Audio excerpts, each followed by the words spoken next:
আমরা 3 দিন যাবত 52 ঘন্টা শেষ হয়ে গেছে, এতক্ষণ যাবত আমরা অনশন করতেছি। কারিগরি সচিব আমাদের কাছে আসছিল, ওনারা আজকে বলছে যে আমাদেরকে নাকি একটা বাস দিবে। আমরা বাস দিয়ে কি করবো? আমরা তো অনশনে বসছি বিএটির জন্য, আমরা বিএটি চাই। এখন 20 মে থেকে আমাদের টানা 3 মাসের মতো কার্যক্রম করতেছি, আন্দোলন চালা দিতেছি। আমরা কর্তৃপক্ষের যেখানে যেখানে যাওয়া দরকার সেখানে সব জায়গায় আমরা গেছি, সবখানে কারিগরি, তারপর ঢাকা ভার্সিটি সবখানে আমরা গেছি, সবখানে স্মারকলিপি জমা দেওয়া হয়েছে। এমনকি শিক্ষা উপদেষ্টা, প্রধান উপদেষ্টা সবার কাছে আমাদের স্মারকলিপি দেওয়া হয়েছে, কিন্তু ওনারা মানে আমাদের দাবিগুলো যে মেনে নেবে বা আমাদের জন্য যে কোনো পদক্ষেপ নেবে সেরকম কোনো কিছুই ওনারা করে নাই। আমরা 3 দিন যাবত 52 ঘন্টা শেষ হয়ে গেছে, এতক্ষণ যাবত আমরা অনশন করতেছি। এর আগে আমরা নিজ নিজ ক্যাম্পাসে, আমাদের যে ফরিদপুর, ময়মনসিংহ, বরিশাল এবং সিলেটে যে ক্যাম্পাস আছে আমাদের, সেখানে আমরা আন্দোলন করেছি। সেখানে আমরা রোড ব্লকের কর্মসূচিও করেছি, কিন্তু আমাদেরকে তেমন ভাবে কোনো গুরুত্ব দেওয়া হয় নাই। প্রশাসন থেকে যখনই যোগাযোগ করা হয় সবাই বলে যে আমাদের দাবি যৌক্তিক, কিন্তু কখনো ওনারা কোনো পদক্ষেপ নেয় না। আর ঢাকায় আসার পরে আমরা যখন শহীদ মিনারে অবস্থান কর্মসূচি করেছিলাম, তখন হচ্ছে আমাদের কারিগরি সচিব যিনি, উনি সহ আমাদের 3 কলেজের যে প্রিন্সিপাল, ওনারা আসছিল আমাদের সাথে কথা বলতে।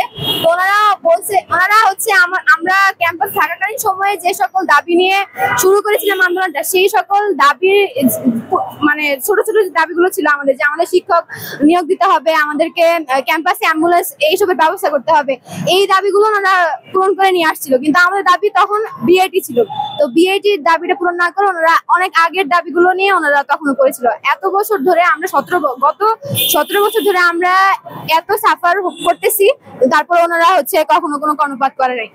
আর আজকে সকালেও কারিগরি সচিব আমাদের কাছে আসছিল, ওনারা আজকে বলছে যে আমাদেরকে নাকি একটা বাস দিবে। আমরা বাস দিয়ে কি করবো? আমরা তো অনশনে বসছি বিএটির জন্য, আমরা বিএটি চাই। এখন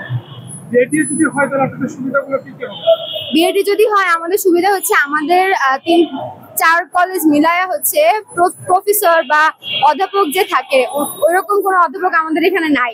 4 কলেজ মিলায়া মোট 2 জন অধ্যাপক আছেন। তো আমরা যদি রিসার্চ করার জন্য হচ্ছে ভার্সিটিতে দরকার হয়, সেরকম কোনো প্রফেসর আমরা পাই না। আমরা হচ্ছে রিসার্চের জন্য যে বিদেশে যাব সেই রকম ফ্যাসিলিটিস আমরা পাই না, আমাদের ল্যাব ফ্যাসিলিটিস এত ভালো না।